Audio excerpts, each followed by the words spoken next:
Segunda parte. 1. A mente humana não tem acesso à totalidade das causas dos fenómenos. A alma humana, porém, foi provida da necessidade de procurar as causas.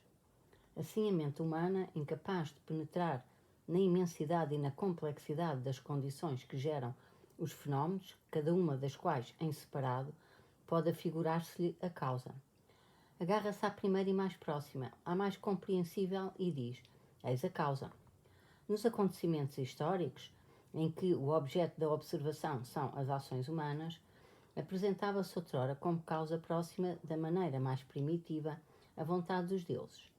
Depois passou a ser a vontade dos homens que ocupam o lugar de maior ressonância na história, os heróis históricos.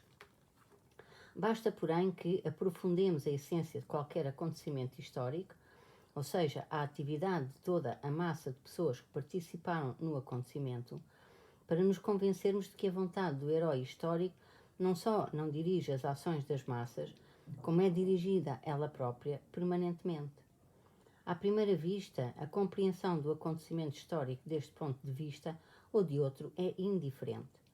No entanto, entre uma pessoa que diz que os povos do Ocidente foram para o leste, porque Napoleão assim o quis, e uma pessoa que diz que isso ocorreu porque tinha de ocorrer, existe a mesma diferença que havia entre as pessoas que afirmavam que a Terra está parada e os planetas giram à sua volta, e aquelas que afirmavam que não sabiam em que se apoiava a Terra, mas sabiam que existem leis que gerem o movimento tanto da Terra como dos outros planetas. As causas do acontecimento histórico não existem, nem podem existir para além da única causa de todas as causas. No entanto, há leis que gerem os acontecimentos, em parte desconhecidas, em parte pressentidas por nós. A descoberta de tais leis apenas será possível quando desistirmos por completo de procurar as causas na vontade individual de uma pessoa, tal como a descoberta das leis do movimento dos planetas só se tornou possível quando as pessoas rejeitaram o conceito de imobilidade da Terra. Depois da Batalha de Borodino, da ocupação de Moscou pelo inimigo e do seu incêndio, os historiadores reconhecem como sendo o mais importante episódio da Guerra de 1812 o movimento do exército russo, da estrada de Ryazan para a estrada de Kaluga e a instalação do acampamento de Tarútino, a chamada Marcha de Flanco, por trás de Krasnaya Pakra. Os historiadores atribuem a glória desta façanha genial a várias personalidades e discutem sobre isso. Mesmo os historiadores estrangeiros, até franceses, reconhecem a genialidade dos cabos de guerra russos quando falam desta marcha. Mas é muito difícil compreender a razão por que os escritores militares e todos os outros na sua pegada supõem que esta marcha de flanco foi uma invenção perspicaz de uma qualquer personalidade isolada que salvou a Rússia e levou à derrota de Napoleão. Em primeiro lugar, é difícil perceber em que consistia a perspicácia e a genialidade deste movimento.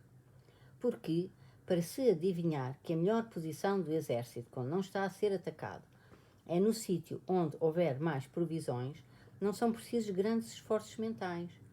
Qualquer um, mesmo um estúpido garoto de 13 anos, podia ter entendido sem dificuldade que em 1812 a posição mais vantajosa para o exército depois da retirada de Moscovo era a estrada de Kaluga.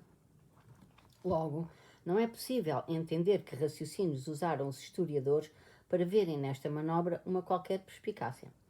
Em segundo lugar, é ainda mais difícil compreender-se porque é que os historiadores veem nesta manobra um caráter salvador para os russos e um caráter pernicioso para os franceses.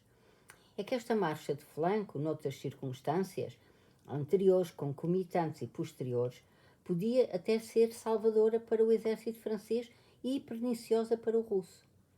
Se, a partir da altura em que foi realizado este movimento, a situação do exército russo começou a melhorar, de modo algum se pode depreender deste facto que a causa de tal melhoria fosse esta manobra. Talvez esta marcha de flanco não só não trouxesse vantagens ao exército russo, mas levasse mesmo à sua derrota, se na altura não existisse a coincidência de outras condições. O que aconteceria se Moscovo não ardesse? Se Murat não perdesse os russos de vista? Se Napoleão não se mantivesse inativo? Se, nas cercanias de Krasnaya Pakra, o exército russo seguisse o conselho de Bennigsen e Barclay de Tolly e provocasse uma batalha. O que aconteceria se os franceses atacassem os russos quando estes estavam em marcha atrás de Pakra? O que aconteceria se Napoleão, mais tarde, ao aproximar-se de Tarútino, atacasse os russos, nem que fosse com uma 10ª parte da energia com que atacara Smolensk? O que aconteceria se os franceses avançassem para Petersburgo? Com todos estes se's, o caráter salvador da marcha de flanco podia ter-se transformado em caráter pernicioso. Em terceiro lugar, o menos compreensível consiste em as pessoas que estudam a história não quererem, intencionalmente, ver que a ideia da marcha de flanco não pode ser atribuída a uma só pessoa, que ninguém em momento algum a previu, que esta manobra, tal como a retirada de Filly, aliás, naquele momento não se apresentava a ninguém na sua totalidade, mas foi-se esboçando passo a passo, acontecimento a acontecimento, decorrendo em cada momento concreto de inúmeras situações do mais variado caráter, apenas se apresentando na íntegra quando se concretizou e se tornou um facto do passado. No Conselho Militar efetuado em Filly, a ideia preponderante do Comando Supremo Russo era, evidentemente, a retirada em linha reta para trás, ou seja, pela estrada de Nizhny-Novgorod. Provas disso são o facto de a opinião maioritária no Conselho ser esta e, antes de mais, a conhecida conversa depois do Conselho entre o comandante em chefe e Lanskoi, intendente-geral. Lanskoi comunicou a Kutuzov que as provisões para o exército tinham sido preparadas, sobretudo na região da bacia do rio Oka, nas províncias de Tula e Kaluga, e que, no caso de retirada na direção de Nizhny Novgorod, as reservas de provisões ficariam cortadas do exército pelo Oka, um rio grande e que no princípio do inverno ficaria intransitável. Este foi o primeiro sinal da necessidade de se desviar do caminho direto para Nizhny Novgorod, que de início se afigurava o mais natural. O exército começou a tomar um percurso mais para o sul, pela estrada de Ryazan, mais perto das reservas. Mais tarde, a inatividade dos franceses, que chegaram a perder de vista as tropas russas, tal como a preocupação de defender a fábrica de Tula e, sobretudo, as vantagens de estar perto das reservas, levaram o exército russo a desviar-se ainda mais para sul, para a estrada de Tula. Ao passarem, numa etapa muito célere por trás de Pakra, para a estrada de Tula, os comandantes do exército russo pensavam ficar perto de Podolsk, sem nunca terem encarado a ideia da posição de Tarútino.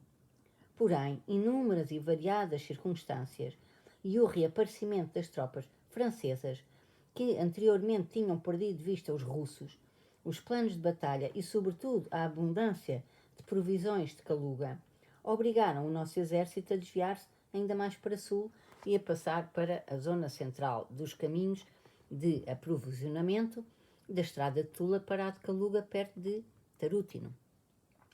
Do mesmo modo que é impossível responder à pergunta de quando foi decidido o abandono de Moscovo, não se pode responder exatamente quando e por quem foi decidido passar por Tarútino. Apenas quando as tropas, em consequência de inúmeras forças diferenciais, já estavam em Tarútino, as pessoas começaram a convencer-se de que era aquilo que queriam e de que o tinham previsto havia muito. 2. A famosa marcha de flanco consistiu apenas em um exército russo, recuando sempre em linha reta, contrária à ofensiva dos franceses, se desviar desse percurso inicial quando o avanço do inimigo parou. Como não sentisse atrás de si a perseguição, o exército dirigiu-se, naturalmente, para as bandas onde o atraía a abundância de provisões.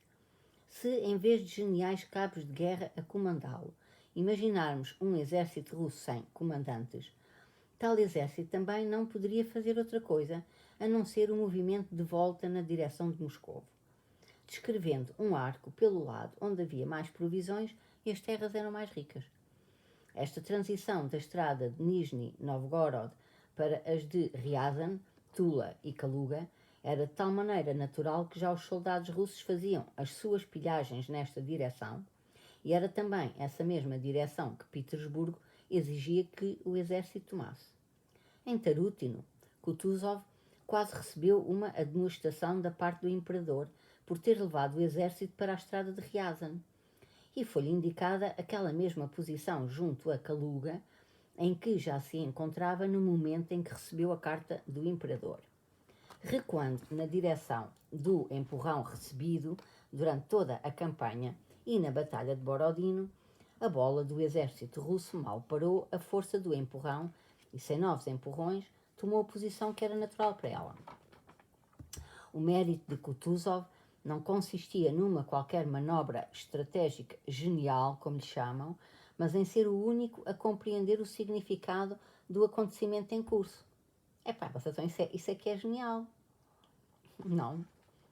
Foi o único a compreender, já naquela altura, o que significava a inércia do exército francês. Foi o único que continuou a afirmar que a Batalha de Borodino foi uma vitória russa. Foi o único que, contrariando a suposta aspiração que um comandante em chefe deve ter de fazer a ofensiva, aplicou todos os esforços para conter o exército russo, impedindo batalhas inúteis. O animal ferido em Borodino estava num lugar onde o caçador, afastando-o, o deixou. Mas se estava vivo, se estava ainda com forças, se apenas se ocultava num esconderijo, isso o caçador não sabia.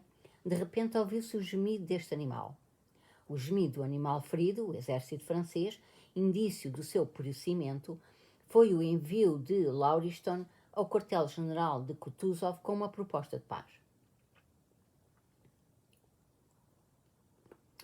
Na sua convicção de que era bom não naquilo que de facto o era, mas o que lhe passava pela cabeça, Napoleão escreveu a Kutuzov as primeiras palavras que lhe passaram pela cabeça e que não faziam qualquer sentido. Escreveu: Monsieur le Prince... Espera aí que está em francês. Senhor Príncipe Kutuzov, envio-lhe um dos meus generais ajudantes de campo para discutir com o senhor vários assuntos de interesse. Desejo que Vossa Alteza faça fé no que ele lhe disser, sobretudo quando exprimir os sentimentos de estima e de particular consideração que tenho desde há muito pela sua pessoa. Não tendo esta carta outra finalidade, peço a Deus, Sr. Príncipe Kutuzov, que ele o tenha na sua segurança, na sua santa e digna proteção. Moscou, 30 de outubro de 1812, assinado Napoleão. Seria amaldiçoado pela posteridade se me vissem como o primeiro motor de um qualquer acordo. É este o espírito atual da minha nação. Respondeu Kutuzov e continuou a aplicar todas as suas forças para conter a ofensiva do exército russo. Durante o mês de pilhagens feitas pelo exército francês em Moscovo e do acampamento calmo do exército russo em Tarútino, deu-se uma mudança das forças de ambos os exércitos, no espírito e no número de efetivos, de onde resultou que a superioridade da força passasse para os russos. Apesar de os russos não conhecerem a situação das tropas francesas, nem o seu número, mal a correlação de forças mudou, começou a esboçar-se a necessidade de uma ofensiva imposta por inúmeros indícios. Tais indícios eram o envio de Lauriston, a abundância de provisões em Tarútino, as notícias de passividade e de desordem entre os franceses, a chegada de toda a parte de recrutas para colmatarem os nossos regimentos, o bom tempo, o longo descanso dos soldados russos, a impaciência normal e que resultava de um tal descanso de cumprir as tarefas para que tinham sido chamados, a curiosidade de saber o que se passava no exército francês havia muito perdido de vista, a ousadia com que, agora, os soldados dos postos avançados formigavam perto dos franceses nas cercanias de Tarútino, as vitórias fáceis dos mujiques e dos guerrilheiros sobre os franceses, a inveja que tais combates provocavam, o sentimento de vingança que cada russo trazia na alma em todo o tempo em que os franceses estavam dentro de Moscou e, o principal, a consciência vaga mas comum a todos os soldados de que a correlação de forças tinha mudado e que a superioridade estava do nosso lado. Sim, dera-se uma mudança substancial na correlação de forças. A ofensiva tornava-se necessária e, de imediato, com a mesma exatidão com que o carrilhão começa a tocar quando o ponteiro prefaz o círculo completo, assim nas esferas superiores, Em consonância com a alteração substancial de forças, se refletiu o reforçado movimento, o sibilar e o tanger do carrilhau.